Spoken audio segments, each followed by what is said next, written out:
সকলকে জয় যিশু। সকলকে স্বাগত এবং ধন্যবাদ জানিয়ে প্রভুর বাক্য নিয়ে চলে আসলাম আরও একটা সুন্দর দিনে।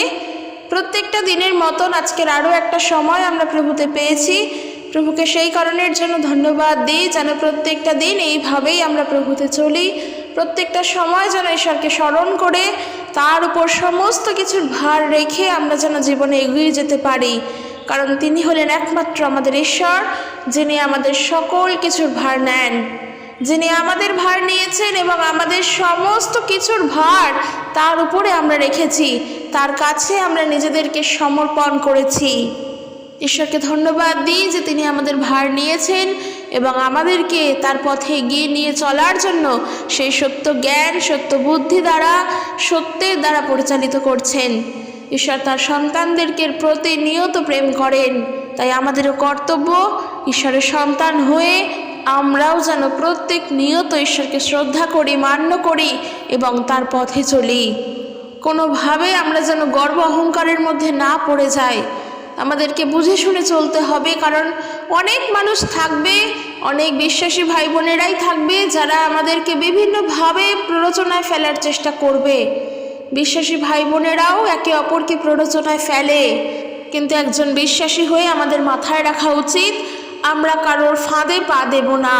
আমরা বিশ্বাসী, আমরা বুদ্ধি দ্বারা চলবো, আমরা ঈশ্বরের ওপরে নির্ভর করে চলবো। একজন বিশ্বাসী যদি আমাদেরকে প্ররোচনায় ফেলে, আমরা তার জন্য প্রার্থনা করব যেন ঈশ্বরের সত্য জ্ঞান তার মধ্যে আসে, সেই জ্ঞান চক্ষু যেন সে খুলে প্রভু যেন তার হৃদয়কে পরিবর্তন করে। কারণ একজন বিশ্বাসীর জন্য আর একজন বিশ্বাসী প্রার্থনা করাটা প্রয়োজন। তাই আমি যেটা বলতে চাই, কারোর দ্বারা প্ররোচিত হয়ে যেন আমরা প্রভুর পথ থেকে সরে না যাই। আমরা আমাদের প্রভুতে স্থির, কে কিভাবে এসে কি বলে গেল সেটা আমাদের বিষয় নয়। আমাদের বিষয় হলেন আমাদের ঈশ্বর, আমাদের প্রভু। তিনি আমাদেরকে কি বলছেন, তার বাক্য আমাদেরকে কি বলছেন তা আমাদেরকে জানা দরকার, আর তার জন্য প্রয়োজন তার বাক্যকে পড়া। কারণ কি, আমাদের ঈশ্বর তিনি মঙ্গলময় ঈশ্বর, তিনি কারোর সঙ্গে যুদ্ধ করেন না। আর একজন বিশ্বাসী হয়ে আমরাও কিন্তু কারোর সঙ্গে লড়াই বা যুদ্ধ করতে যাব না, কিন্তু একজন বিশ্বাসী অবশ্যই যুদ্ধ করবে, অবশ্যই যুদ্ধ করবে। আর তার যুদ্ধের অস্ত্র কি হবে জানো? তা হলো বাইবেল পাঠ, অর্থাৎ বাক্য এবং প্রার্থনা। কারণ ঈশ্বর প্রভু যীশু খ্রিস্ট তিনিও কিন্তু দিয়াবলের সঙ্গে লড়াই করেছিলেন। কি নিয়ে লড়াই করেছিলেন? ঢাল তলোয়ার নিয়ে, ত্রিশূল নিয়ে, কিংবা বর্লম বা বর্ষা, কিংবা তীর ধনুক, এই সমস্ত লোহার তৈরি এই সমস্ত অস্ত্রশস্ত্র নিয়ে না। দিয়াবলের সঙ্গে ঈশ্বরের লড়াই বা প্রভু যীশু খ্রিস্টের যে লড়াই বা দ্বন্দ্ব হয়েছিল তা হলো ঈশ্বরের বাক্য নিয়ে। ঈশ্বরের বাক্য জীবন্ত এবং কার্যসাধক। শয়তান দিয়াবল সেও ঈশ্বরের বাক্য জানে, সে আমাদের থেকে বেশি ভালো জানে। দিয়াবল কিন্তু বাক্যের দ্বারাই আমাদেরকে ফাঁদের মধ্যে ফেলে। কাজেই সেই সময় দাঁড়িয়ে যদি আমরা বাক্য না জানি, ঈশ্বরের সত্য বাক্য যদি আমাদের মধ্যে না থাকে, তাহলে আমরা কি করে লড়াই করব? মাথায় রাখা দরকার। সেই জন্য বাক্য পড়ো, বেশি করে করে মনে রাখো। দিয়াবলের প্রতিরোধ করার জন্য ঈশ্বরের বাক্যই একমাত্র যথেষ্ট, আর কিছুর দরকার নেই। কারণ বাক্য হলো জীবন্ত, বাক্যই হলেন ঈশ্বর, বাক্যই হলেন প্রভু যীশু খ্রিস্ট। ওই বাক্যের দ্বারাই আমরা লড়াই করতে পারবো। তাই প্রত্যেক বিশ্বাসী ভাই বোনদের উদ্দেশ্যে বলছি, যদি যুদ্ধর কোনো পরিস্থিতি আসে, যদি একে অপরের সঙ্গে দ্বন্দ্বের কোনো পরিস্থিতি আসে, তাহলে বিশ্বাসে স্থির থেকো, প্রার্থনা করো, বাইবেল পড়ো, বাক্য স্মরণে রেখো। ঈশ্বরের বাক্যই তোমাকে সাহায্য করবে সেই খারাপ পরিস্থিতি থেকে, সেই প্ররোচনার পরিস্থিতি থেকে বেরিয়ে আসার জন্য। আর তার জন্য ঈশ্বরের বাক্যকে হৃদয় মন্দিরে ধারণ করে রাখতে লাগবে। ঈশ্বরের বাক্যকে তোমার অন্তরে গেঁথে নিতে হবে যেন কোনোদিনও নষ্ট না হয়। শুধুমাত্র গলায় একটা ক্রুশ ঝুলিয়ে, একটা বিশাল বড় আলখাল্লার মতন পোশাক পরে, মাথায় মুকুট পরে, প্রচুর লোকের সমাগম হয়ে প্রচুর অর্থ দেখালে ঈশ্বরের সেবক হওয়া যায় না, ঈশ্বরের উপাসনা করা যায় না। কারণ এগুলোর কোনোটাই ঈশ্বর আমাদের থেকে চান না। গলায় ক্রুশ ঝুলিয়ে ঘোরা, কি একটা বড় আলখাল্লার পোশাক পরে একটা মাথায় মুকুট পরে মানুষের সামনে দাঁড়ানো, মানুষকে দেখানো কি আমাদের প্রচুর অর্থ রয়েছে, বিশ্বের মধ্যে আমরা বড়, কিংবা আমার মণ্ডলীর মধ্যে আমরা প্রধান। অনেক মণ্ডলী রয়েছে যাদের থেকে আমাদের অর্থ সম্পদ অনেক বেশি, অনেক মানুষ আসে। ঈশ্বরের এগুলো কোনোটাই দরকার নেই। ভালো করে স্পষ্ট করে বোঝা যায় এই সমস্ত কথার মধ্য দিয়ে অহংকার আসে, গর্ব আসে। কিন্তু ঈশ্বরের বাক্য কি বলছে? প্রথম পিতার 5 অধ্যায় 5 পদে ঈশ্বরের বাক্য বলছে, ঈশ্বর অহংকারীদের প্রতিরোধ করেন কিন্তু নম্রদিগকে অনুগ্রহ প্রদান করেন। নম্র হয়ে চলো, ঈশ্বরের অনুগ্রহ পাবে, অহংকার করো না। তাই বলছি, যদি কারোর সঙ্গে লড়াই করতে হয়, যুদ্ধ করতে হয়, কখনোই বাক যুদ্ধ করো না। তর্ক করে করে বাক যুদ্ধ করো না যে আমি ওখানে গেলে আমি এটা করতাম, আমি এইভাবে চলি, আমার এইটা এই হয়, ওই আমি আমার করতে করতে বাক যুদ্ধ করো না।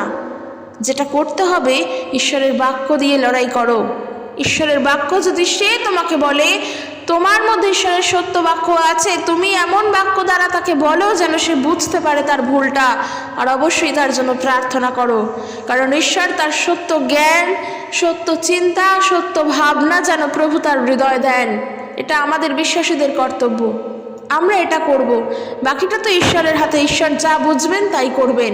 কিন্তু একজন বিশ্বাসী হয়ে আর একজন বিশ্বাসীর জন্য আমরা এইভাবে প্রার্থনা করব যেন তাদের হৃদয়ের জ্ঞান চক্ষু প্রভু খুলে দেন, যেন ঈশ্বর তাদের মনকে পরিবর্তন করেন, ঈশ্বরের সত্য জ্ঞান যেন তারা দেখতে পায়। এটা আমরা প্রার্থনা করব, কারণ আমাদেরকে লড়াই করতে হবে ঈশ্বরের বাক্য দ্বারা, আর অন্য কিছু দ্বারা নয়, বাক বিতণ্ডা দ্বারা নয়, কারণ এগুলো কোনোটাই ঈশ্বর চান না। তো চলো আজকের ভিডিও শুরু করি। আজকের অনেকগুলো বিষয় নিয়ে আলোচনা করলাম। একজন বিশ্বাসীর জন্য এগুলো দরকার। আমরা হয়তো অনেক কিছু জানি না, অনেক কিছু বুঝতে পারি না, কিন্তু এগুলো আমাদের জানতে লাগবে, আমাদেরকে এগুলো শিখতে লাগবে, এগুলো বুঝতে হবে। শুধুমাত্র বাইবেল পাঠ প্রার্থনা করলে হবে না।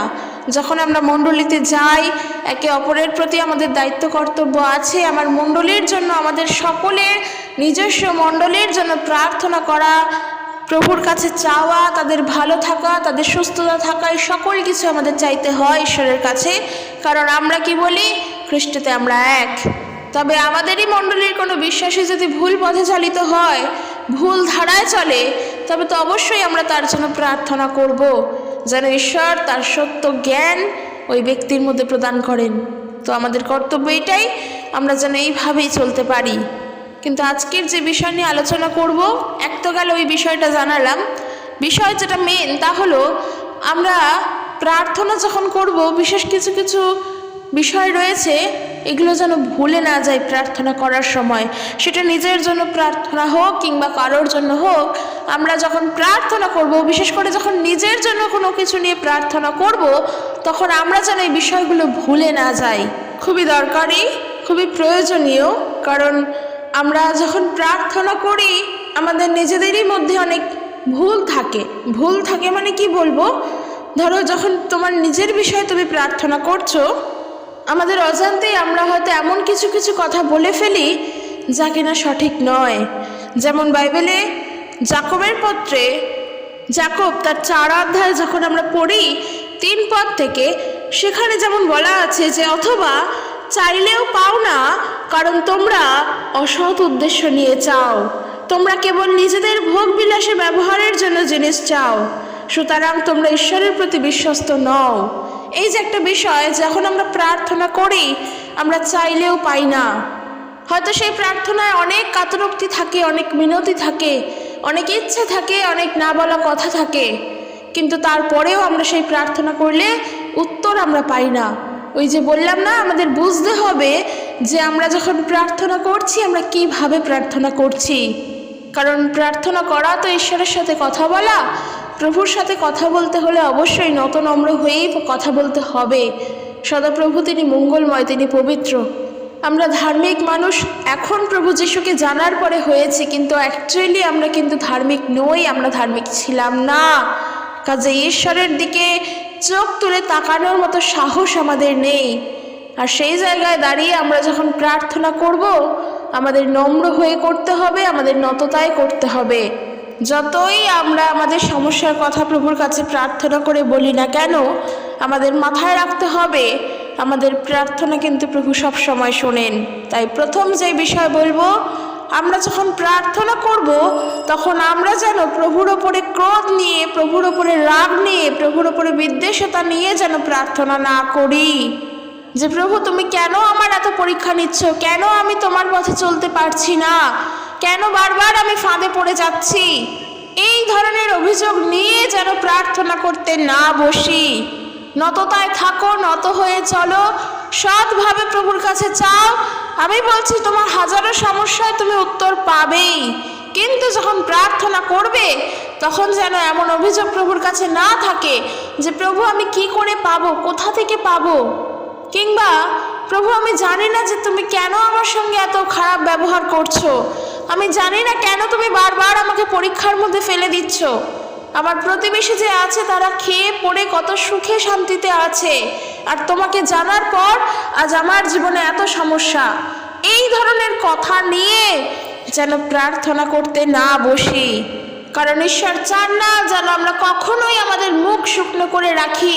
প্রভু চান না যেন কখনোই আমরা ওই দুর্বলতার মধ্য দিয়ে চলি। প্রভু চান না কখনোই যেন আমরা দুশ্চিন্তার মধ্য দিয়ে চলি, কারণ ঈশ্বরের বাক্য বলছে প্রভুতে আনন্দ করো, পুনরায় বলিব আনন্দ করো, সদা সর্বদা আমাদেরকে প্রভুতে আনন্দ করতে বলা হয়েছে।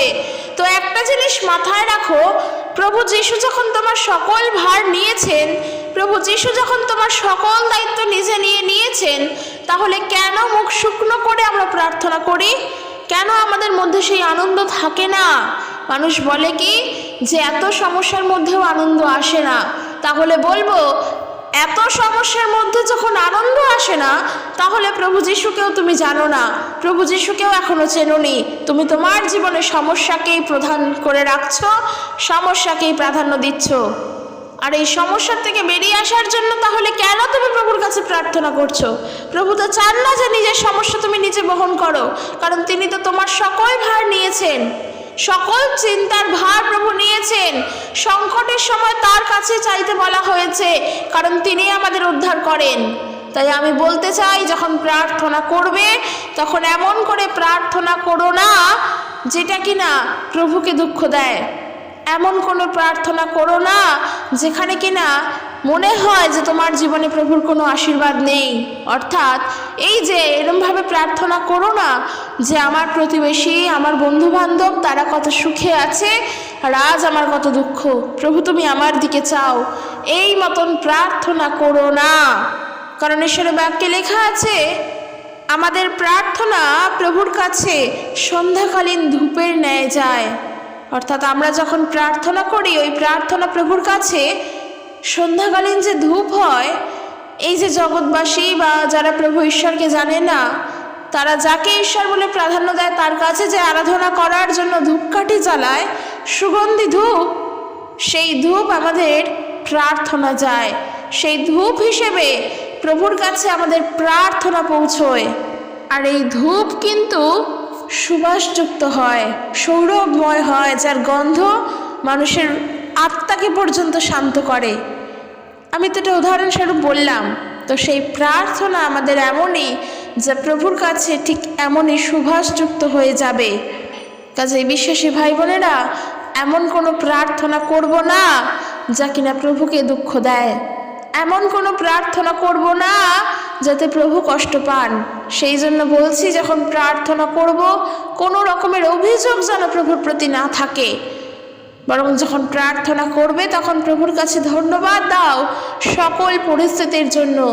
যখন তোমার দুঃখের সময় ছিল তখন তুমি যেভাবে প্রার্থনা করেছিলে, প্রভু তখন যেমন শুনেছিলেন, আজও তুমি প্রভুর কাছে প্রার্থনা করছো, প্রভু আজও তোমার কথা শুনছেন। তার জন্য যদি তোমার কোনো ক্ষতিও হয়ে যায়, জানবে সেখানেও তোমার আশীর্বাদ আছে, কারণ ঈশ্বর তোমার প্রার্থনা শোনেন। আর ওই ক্ষতি তোমার জীবনের জন্য বৃহৎ ক্ষতি না, ওই ক্ষতির পর তোমার অবশ্যই ভালো আছে। হয়তো ওই ক্ষতির জন্যই তোমার ভালো জিনিসটা হবে। প্রভুতে শুধু ভরসা রাখো, প্রার্থনা করো প্রভুর কাছে এইভাবে। প্রার্থনা করার সময় কখনো নেগেটিভ হয়ে, নেগেটিভ চিন্তাধারায়, নেগেটিভিটি নিয়ে কখনো প্রার্থনা করো না। ঈশ্বরের প্রার্থনা সবসময় পজিটিভ আসে। একমাত্র প্রভুর কাছে প্রার্থনা করলে প্রভু আমাদের উত্তর দেন। তাই প্রার্থনা করার সময় প্রভুর প্রতি কোনো অভিযোগ রেখো না। প্রার্থনা করার সময় প্রভুর প্রতি কোনো নিন্দাবাদ রেখো না, কারণ ঈশ্বর এতে কষ্ট পান। এরপরের যে বলবো বিষয়, যখন প্রার্থনা করবে তখন অবশ্যই বিশ্বাস সহকারে প্রার্থনা করবে। সন্দেহহীনভাবে বিশ্বাস সহকারে নিজের মনকে শান্ত রেখে প্রার্থনা করবে। যখন দেখবে কোনো প্রার্থনার বিষয় প্রভুর কাছে চাইছো এবং সেইখানে তোমার বিশ্বাস আছে সম্পূর্ণভাবে যে আমি যা চাই প্রভু আমাকে তা দেবেন, অর্থাৎ এই মুহূর্তে আমি যা যা প্রার্থনা করলাম আমি বিশ্বাস করি প্রভু আমাকে দিয়ে দিয়েছেন, দেবেন না, অলরেডি দিয়ে দিয়েছেন, এই বিশ্বাস সহকারে যদি প্রার্থনা করতে পারো, দেখবে নিজের মন থেকে তুমি শান্ত হয়েছ এবং ঈশ্বরের শান্তি তোমার উপরে এসেছে। অর্থাৎ আর তোমার মনে হচ্ছে না যে আমি এই উত্তর কোথা থেকে পাবো, তোমার মধ্যে আর ওই উতলা আসছে না, ওই দোনমনতা আসছে না যে আমি কি করব, কোথায় গেলে উত্তর পাবো। যখন প্রার্থনা করবে তখন যদি প্রভুর কাছে এই মতন প্রার্থনা করো যে প্রভু আমি যা চাইলাম আমি বিশ্বাস করি তুমি তোমার ইচ্ছে অনুসারে আমাকে তুমি দিয়ে দিয়েছো, আমি তোমার উপরেই ভার ছাড়লাম, আমি পেয়ে গিয়েছি, যখন এইভাবে প্রার্থনা করবে সত্যি প্রভু শান্তি অনুভব করবে। প্রভু যে সত্যি আমাদেরকে যা চাই আমাদেরকে তা দেন তার ইচ্ছে অনুসারে, তখন বুঝতে পারবে। কিন্তু যখন তোমার প্রার্থনার মধ্যে এমন ভাব থাকবে যে আমি চাইলাম তোমার কাছে তুমি আমাকে প্লিজ দিও, আমি যা চাইলাম তুমি আমাকে দিও, তুমি আমাকে দিও প্রভু, এরকম যখন প্রার্থনা থাকবে, কিংবা জানি না প্রভু আমি পাবো কি না, আমি তাও তোমার থেকে চাইলাম, আমি জানি না ঠিকঠাক হবে কি না, আমি তাও বলছি, যখন এইরকম প্রার্থনাও থাকবে তখন উত্তর আসবে না, তখন উত্তর আসবে না। কারণ যখন তুমি বলছো যে প্রভু প্লিজ দিও, প্রভুর কাছে প্লিজ বলার প্রয়োজন পড়ে না। প্রভু আমাদের অন্তরের কথা জানেন, আমাদের কি দরকার নয়। আর যখন প্রার্থনা করে বলছো যে জানি না আমি এর উত্তর পাবো কি না, জানি না কবে হবে, প্রভু আছেন ঠিক হবে, এইরকম যদি কথা থাকে, প্রথমে বলছো যে জানি না কবে পাবো, তারপরে বলছো যে ঠিক হবে একদিন কারণ ঈশ্বর আছেন, এই কথাতেও তোমার সম্পূর্ণ সত্য নেই। কারণ যখন তুমি বলছো যে জানি না আমি কবে পাবো, অর্থাৎ কি তোমার ঈশ্বরের উপরে সেই ভরসাটাই নেই যে না সব কিছু একমাত্র ঈশ্বরই দেন।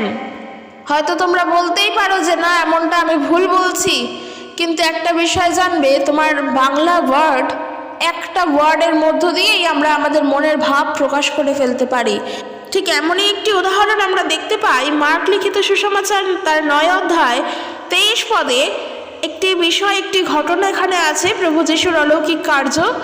এক বাবা তার পুত্রকে নিয়ে এসেছেন সুস্থ করার জন্য এবং প্রভুর কাছে এসে তার পুত্রকে সুস্থ করার জন্য বলছেন, কিন্তু দেখো তার বলার ধরনটা কি, সে অর্থাৎ সেই পিতা তার পুত্রকে প্রভুর যিশুর হাতে রেখে তিনি বলছেন যে কি, মার্ক তার 9 অধ্যায় 22 পদে বলছে, আপনি যদি কিছু করিতে পারেন তবে আমাদের প্রতি দয়া করিয়া উপকার করুন। অর্থাৎ সেই পিতা তার পুত্রকে প্রভু যিশুর কাছে নিয়ে এসে বলছেন যে আপনি যদি কিছু করতে পারেন দয়া করে আমাদের প্রতি একটু দয়া করুন।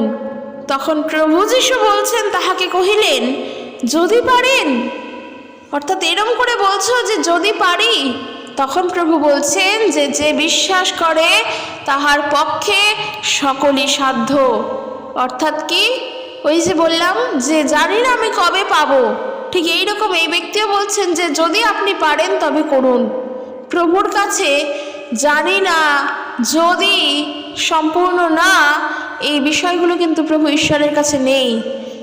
যে বিশ্বাস করবে তার পক্ষে হবেই হবে, হবেই হবে। সেই জন্য বলা, যখন প্রার্থনা করবে বিশ্বাস সহকারে প্রার্থনা করো। তুমি যদি বিশ্বাস করো যে তুমি তা পেয়ে গিয়েছো, তাহলে জেনে নাও প্রভু যিশু তোমাকে অলরেডি তা দিয়েই দিয়েছেন। বিশ্বাস করো। ওই যদি পারি কিংবা যদি সম্ভব হয়, যদি, এই যে দোলাচল মনোভাব, হবে কি হবে না জানি না, এই ধরনের বিষয় খ্রিস্টের কাছে নয়। খ্রিস্টের বাক্য হ্যাঁ তো হ্যাঁ, প্রভুর কথা না তো না। যদি বিশ্বাস করো তাহলে তোমার পক্ষে সব কিছু করা সম্ভব হবে। ঈশ্বর সব কিছু করতে পারেন, খালি তোমার প্রয়োজন তাকে বিশ্বাস করা। তাই প্রার্থনা করার সময় কখনো সন্দেহ নিয়ে প্রার্থনা করো না, কারণ সন্দেহের প্রার্থনার উত্তর আসে না। যখন তোমার প্রার্থনায় একটুকুনিও সন্দেহ থাকবে, তোমার হৃদয়ের এক কোণা থেকেও যদি সন্দেহ থাকে, তবেও তুমি সেই প্রার্থনার সত্য উত্তর পাবে না। প্রার্থনার উত্তর যে পাবে না এমনটা নয়, উত্তর পাবে, কিন্তু সঠিক উত্তর হয়তো তুমি নাও পেতে পারো, কারণ তোমার এখনো তোমার মধ্যেই প্রভুকে সম্পূর্ণভাবে বিশ্বাস করার জন্য সেই বিষয় স্পষ্ট নয়। তাই বলবো, যখন প্রার্থনা করবে সম্পূর্ণভাবে সন্দেহহীনভাবে প্রার্থনা করো। খুবই প্রয়োজন সবসময় যেন এই বিষয়টা আমরা মাথায় রাখতে পারি। এর পরের যে বিষয় বলবো তা হলো, আমরাও প্রার্থনা করি, প্রার্থনার সময় আমরা অনেক কিছু তো ভুল করি। আবার আমরা যখন জীবনেও চলি, প্রভুতে চলার সময় যখন প্রত্যেকটা সময় চলছি, তখন কি প্রার্থনা করেছিলাম আমরা সেটাও ভুলে যাই।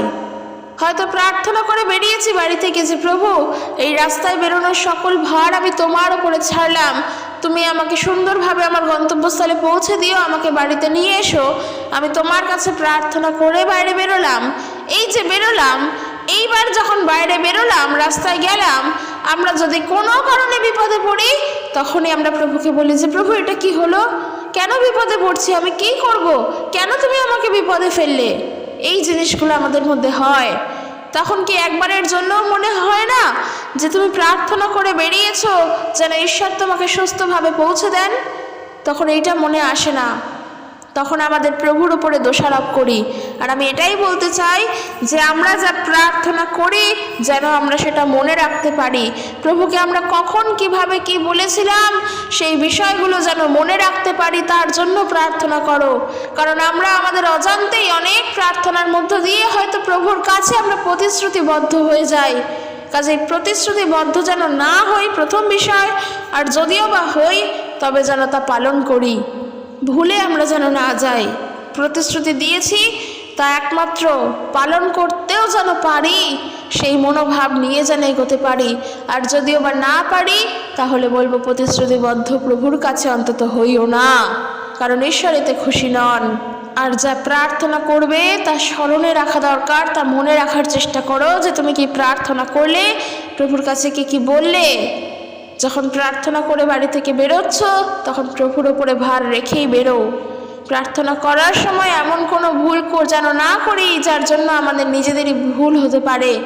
ভুল যেন না করি প্রার্থনা করার সময়, যেন প্রভুকে সব সময় সম্মান দিয়ে, সম্মান প্রদর্শন করে প্রভুকে যেন আমরা সব সময় ভালোভাবে সমস্ত সময় শ্রদ্ধা করেই যেন চলতে পারি। কারণ তিনি আমাদের কি একমাত্র ঈশ্বর, তিনি আমাদের সম্মানীয় জন।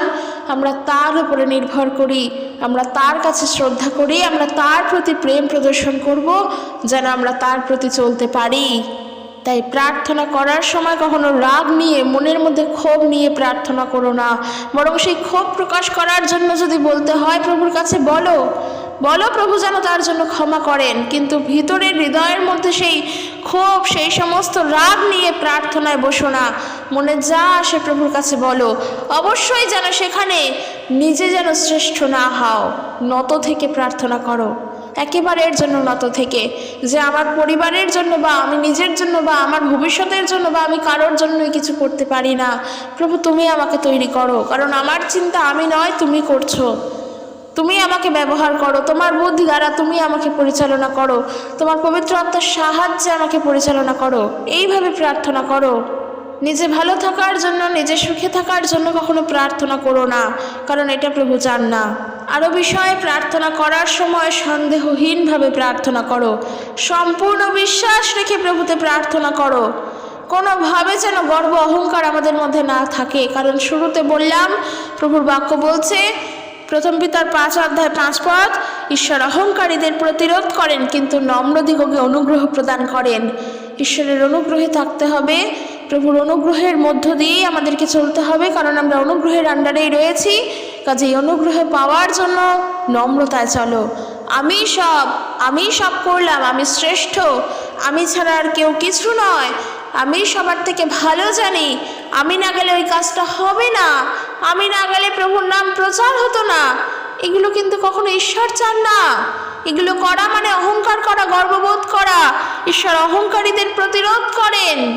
কখনো যেটা ঈশ্বরের সেখানে তুমি তোমার অহংকার দেখিয়ে ওই কাজ তুমি নিজের করতে পারবে না। এটা কখনোর জন্যই সম্ভব নয়, কারণ তুমি মানুষ। তুমি কি করতে পারো, তোমার দৌড় কতটুকুনি, তোমার পক্ষে কি কি করা সম্ভব সেটা ঈশ্বর জানেন। সেটা তুমি নিজে জানো না, কিন্তু সেটা প্রভু জানেন। তুমি কত দূর চিন্তা করতে পারো সেটাও প্রভু জানেন। কাজেই নততায় থেকো, যেন ভবিষ্যতের জন্য কোনো ভুল আমরা না করি, যেন ভবিষ্যতে আমরা কোনো অহংকার বোধ না দেখাই, কারণ আমরা প্রভুতে চলছি। আমার কি, আমি কত দূর গিয়ে ঠেকতে পারি, আমার কত দূর পর্যন্ত জীবন কি হবে, আমার কি তোমাদের কি হবে, সবটা প্রভু জানেন। তার জন্য অহংকার করো না, তার জন্য গর্ব করো না, যেটা ঈশ্বর চান না একেবারের জন্যই। যেটা প্রভু চান তা হলো নততায় চলো, নম্রতায় চলো, কারণ ঈশ্বর নম্রদিগকে অনুগ্রহ প্রদান করেন। সবসময় মাথায় রাখবে, প্রভুতে চলো, সত্যে চলো। যখন প্রার্থনা করবে সেই প্রার্থনার মধ্যে যেন কোনোভাবে গর্ববোধ না থাকে, অহংকার বোধ যেন না থাকে, মাথায় রাখা দরকার আমাদের। কারণ এগুলো কোনোটাই প্রভু ঈশ্বরের ছিল না, খ্রিস্টের মধ্যে এগুলো কোনোটাই নেই। তাহলে খ্রিস্টের ভাব গুণ যদি আমাদের মধ্যে রাখতে লাগে, অবশ্যই নততায় চলতে হবে, একে অপরের সঙ্গে প্রেমে চলতে হবে, মানুষকে সাহায্য করে চলতে হবে, একেবারে হৃদয় থেকে, একেবারে হৃদয় থেকে চলতে হবে, যেন আমরা যখন যার সঙ্গে মিশছি তার সঙ্গে প্রেমে চলতে পারি।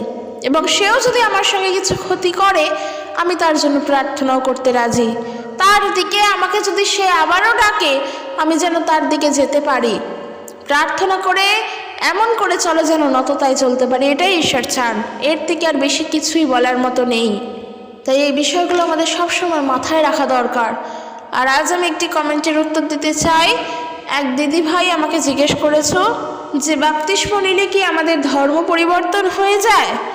প্রথমত বলবো যে কেউ যদি মনে করে থাকো এই 2025-এ বাপ্তিস্ম গ্রহণ করবে, তাহলে আমি বলতে চাই তাদের উদ্দেশ্যে শীঘ্রই যাও এবং বাপ্তিস্ম গ্রহণ করো। কেন কি, যখন তোমাকে ঈশ্বর বলেছেন এই সময় তোমার করা প্রয়োজন, যখন তোমার হৃদয় থেকে তা এসেছে, তার মানে ঈশ্বরের ইচ্ছা তোমার জীবনের জন্য অবশ্যই আছে। তাই যেই মুহূর্তে তোমার মনে হয়েছে তুমি বাপ্তিস্ম গ্রহণ করবে, ঠিক সেই মুহূর্তে তুমি গিয়ে প্রভুকে গ্রহণ করো। কারণ আমাদের মন কিন্তু পরিবর্তন হতে 2 সেকেন্ড টাইম লাগে না। আবার কারোর কথায় প্ররোচনায় বা প্ররোচিত হয়ে হয়তো আমাদের মধ্যে সন্দেহ চলে আসতে পারে। কাজেই যখন বাপ্তিস্ম গ্রহণের মনোভাব এসেছে, প্রভুর কাছে যখন প্রার্থনা করেছো, প্রভু যখন বলেছেন যে তুমি নাও, তাহলে আমি বলতে চাই তুমি শীঘ্রই গিয়ে নাও। কি হবে না হবে সেই চিন্তা করে বাপ্তিস্ম নিতে যেও না, কারণ ওই ধরনের চিন্তাগুলো করা বৃথা। কারণ যখন তুমি বাপ্তিস্ম গ্রহণ করবে, যখন তোমার বাপ্তিস্ম হয়ে যাবে, যখন তুমি প্রভু যিশুতে চলবে, তোমার নর্মাল জীবনযাপন, প্রাত্যহিক জীবনযাপন যখন চলবে, তখন তুমি বুঝতে পারবে যে আমি যেগুলো চিন্তা করতাম ওগুলো সত্যি বেকার চিন্তা ছিল। এইবারে বলি যে বাপ্তিস্ম গ্রহণ করলে কি ধর্ম পরিবর্তন হয় না মন পরিবর্তন হয়? বাপ্তিস্ম গ্রহণ করলে তোমার কোনো কিছুই পরিবর্তন হয় না। প্রথমত বলবো প্রভু যিশু কখনোই ধর্ম পরিবর্তন করতে এই পৃথিবীতে আসেননি। বাপ্তিস্ম গ্রহণ করা একটা চিহ্ন স্বরূপ, তার ফলে তোমার ধর্ম পরিবর্তন হয় না। কারণ মানুষের যেটা ধর্ম তা এখনকার যুগে দাঁড়িয়ে মানুষ এমনি হারিয়ে ফেলেছে। মানুষের মধ্যে আর সেই ধর্মের অস্তিত্ব একেবারের জন্যই নেই। তা হলো মানবতা বোধ, আজ আর মানুষের মধ্যে নেই। কিন্তু ঈশ্বর মানুষের এই ধর্ম দিয়ে, মানব ধর্ম দিয়েই পৃথিবীতে পাঠিয়েছেন। তো তুমি মনে করছো যেটা আমরা দেখতে পাই, হিন্দু ধর্ম, মুসলিম ধর্ম, খ্রিস্টান ধর্ম, আরও যে সমস্ত বড় বড় ধর্ম রয়েছে, আমি যেই ধর্মের সেখান থেকে আমি খ্রিস্টকে জানছি, কাজেই আমার মনে হচ্ছে যে আমি ধর্ম পরিবর্তন করছি। তো প্রভু যিশুকে জানা কখনো ধর্ম পরিবর্তন করা নয়।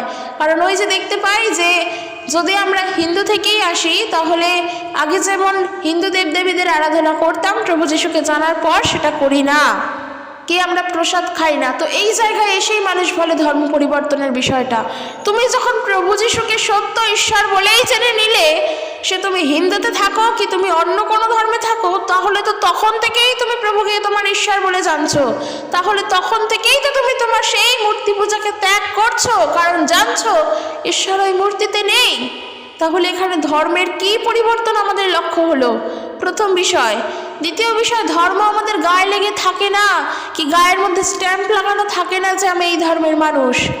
একটা শিশুর জন্মের সময় তার গায়ে কিন্তু লেখা থাকে না সে কোন ধর্মের মানুষ। সে তার কালচারের মধ্য দিয়ে যখন বড় হয় তখন সে সেই ধর্মের মধ্য দিয়েই চলে, অর্থাৎ ওই যে ধর্ম বা কালচার যাই বলো সেটাই হয়ে আসছে। তো খ্রিস্টকে জানার পর যেটা পরিবর্তন হবে সেটা তোমার হৃদয়ের পরিবর্তন হবে। বাপ্তিস্ম নেওয়ার বিষয় বলছি না, বাপ্তিস্ম তুমি যদি এখনই নেওয়ার জন্য রেডি থাকো তাহলে এখনই নাও, কারণ বাপ্তিস্ম নেওয়া মানে তোমার সকল পাপ যে খ্রিস্টের ক্রুশে গিয়েছে তা তোমাকে স্মরণ করাবে, অর্থাৎ প্রভুতে তুমি নূতন হয়ে উঠেছ, নবজন্ম লাভ হয়েছে। কিন্তু বাপ্তিস্ম নিলে কখনো ধর্ম পরিবর্তন হয় না। আর যদি বলে যে বাপ্তিস্ম নিলে জীবন পরিবর্তন হয়, মন পরিবর্তন হয়, হ্যাঁ অবশ্যই হয়, কিন্তু মন পরিবর্তন তখনই হয় সম্পূর্ণভাবে যখন তুমি নিজে সকল মন্দতা থেকে বেরিয়ে আসতে পারো।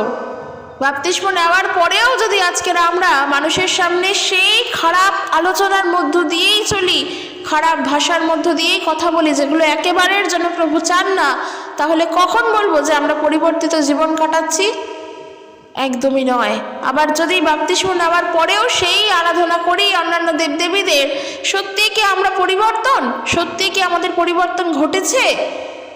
সেই কারণের জন্য বলছি, পরিবর্তন যখন আসতেই হয় তাহলে প্রভুর বাক্য পড়ে নিজের থেকে তা উপলব্ধি করে যখন নিজে সেগুলো ত্যাগ করতে পারবে, পরিবর্তন তখন হবে যখন নিজে আমরা সেই পথে চলতে পারবো। কিন্তু বাপ্তিস্ম যদি নিতে চাও, তুমি এই মুহূর্তে গিয়ে তোমার মণ্ডলীর সঙ্গে যোগাযোগ করে তুমি শীঘ্রই বাপ্তিস্ম গ্রহণ করো, কারণ বাপ্তিস্ম আমাদেরকে নিতে হবে, নিতে হবে, কারণ সেই পথ আমাদের প্রভু দেখিয়ে গিয়েছেন। প্রভু যিশু নিজে বাপ্তিস্ম গ্রহণ করেছিলেন, তিনি আমাদেরকে দেখিয়ে গিয়েছেন যেন আমরা আমাদের সেই সকল ভুল অপরাধ প্রভুর ক্রুশে দিয়ে প্রভুতে যেন আবার নূতন হয়ে উঠি, নবজন্ম লাভ করি। এগুলো ওই একটার সঙ্গে আরেকটা যুক্ত। দেখো, এই যে নবজন্ম বললাম, নবজন্ম তখন হবে যখন তুমি ঈশ্বরের সন্তান। ঈশ্বরের সন্তান তখন হবে যখন তুমি প্রভু যিশুকে বিশ্বাস করবে। প্রভু যিশুকে বিশ্বাস করলে তুমি ঈশ্বরের সন্তান।